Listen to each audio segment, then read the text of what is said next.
Okay, so today I wanted to talk about reading topographic maps or topo maps and route selection and interpretation of what you're seeing on a topo map and how that actually translates to what the terrain and landscape features look like in person.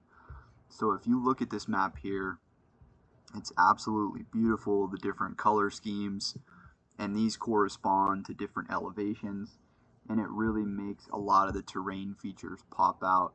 You can see a lot of these different branches of mountain ranges and tributaries that go off in all different directions. You can see several different valleys, which are here in green coloration, and then as the elevation goes up, it transitions to yellow and orange, and then eventually brown in some of these higher elevation areas. And so everything on this map really ranges from about 1,000 meters. This is in meters, not feet.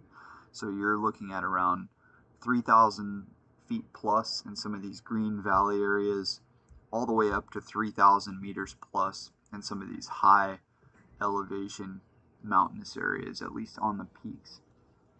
And a lot of information is stored here, but interpreting this prior to planning out a trip and prior to planning out routes, especially in areas where there are no trail systems, can take some practice, and it's very important to spend time really thinking about which directions you want to go, which routes you want to take before you embark on a long backpacking trip into a remote area, which is exactly what I did in this specific area. So this is an area in Latin America.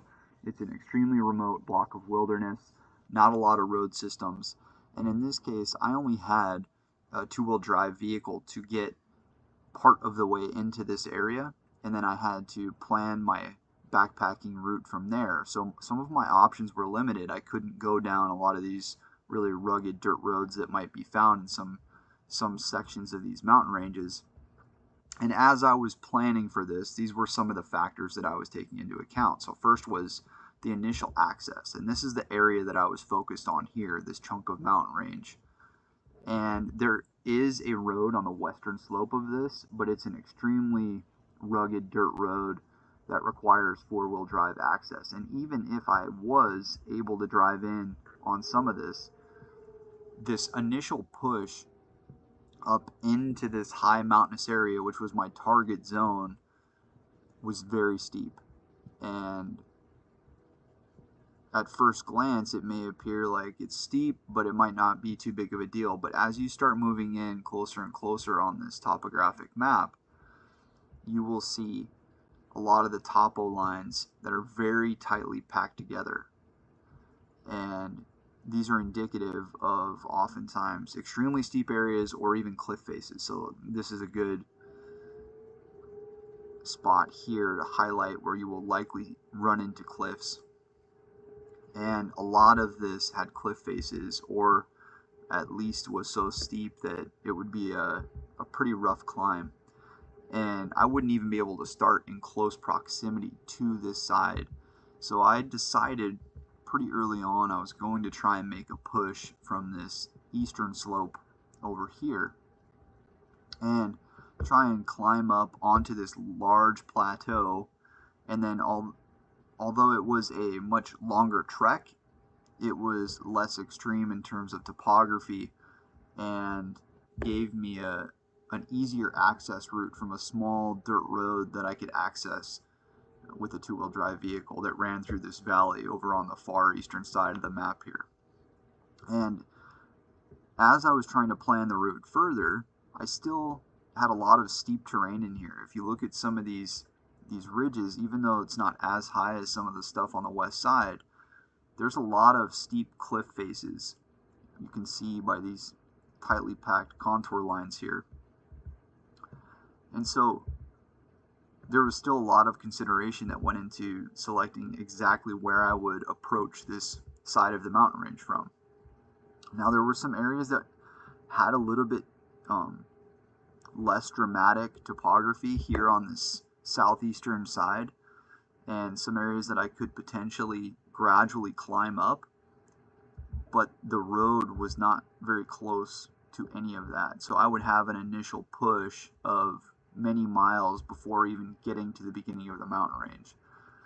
So what I tried to do here was pick an area where the road got fairly close to the base of the mountain range, and I had a point where I could access and gradually climb. And I identified this little section that branches off up here on the northeast. And you have this nice gradual slope up until close to the top, and then you can see that there's a couple of sections that are relatively easy to access and then slowly crisscross and meander your way up onto the top of this mesa from there. And at the base of this, there was also a ranch. And so I was able to go and park my car here and ask for permission to access this. And that's exactly what I did. And I followed this exact route. It worked out great. I camped out initially up here in this top section, and then I made my way over the next day across this mesa, working my way around some of these higher terrain features. Now, this turned out to be a very difficult trek because of other factors. The vegetation itself wasn't too bad. There was a mix of pinyon pine and juniper up high, and then down low there were all different kinds of cactus and agave, but it was very hot, very dry, and there wasn't a lot of fresh water. So this was difficult in terms of trying to find any water. I packed limited amounts because it was still a pretty steep climb initially, and I couldn't carry enough for several days. And I was hopeful that I could find water in some of these areas, some of these drainages. And eventually I did find very small amounts. But it was quite difficult, and I ended up setting a trigger point for myself because I was running low on water, and I turned back after I got about 8 miles in, somewhere around here, and I didn't even make it to my final destination, which was high up in these remote peaks up in here where I'm sure there was fresh water, but it would have been extremely risky to continue on after I got to the point where I was basically out of water. So I made a decision to turn around and go back, and that's a whole other story, and I'll talk a little bit about that in a separate video. But in terms of route selection and access, the whole plan worked out well, except for the lack of water. Okay, and if you make good decisions, then you can turn around and go back, and it's not a problem. It's when you push your limits too much, I think you can get into some tough spots. Now, in terms of interpretation of topo maps, a lot of this is abstract, and it can be difficult to visualize what the terrain will actually look like before you ever see it. But the more and more that you look at these maps, the better and better you'll get at getting a feel for what this all will look like. And the truth is, whatever you're imagining, it's never going to be like exactly like that in reality, but you can get pretty skilled at looking through some of these topo maps and piecing together route selection and putting together a good solid plan. And I'll put up some photos of the vegetation and the ecosystem types to give everyone a feel for what I was looking at as I was progressing my way up into here.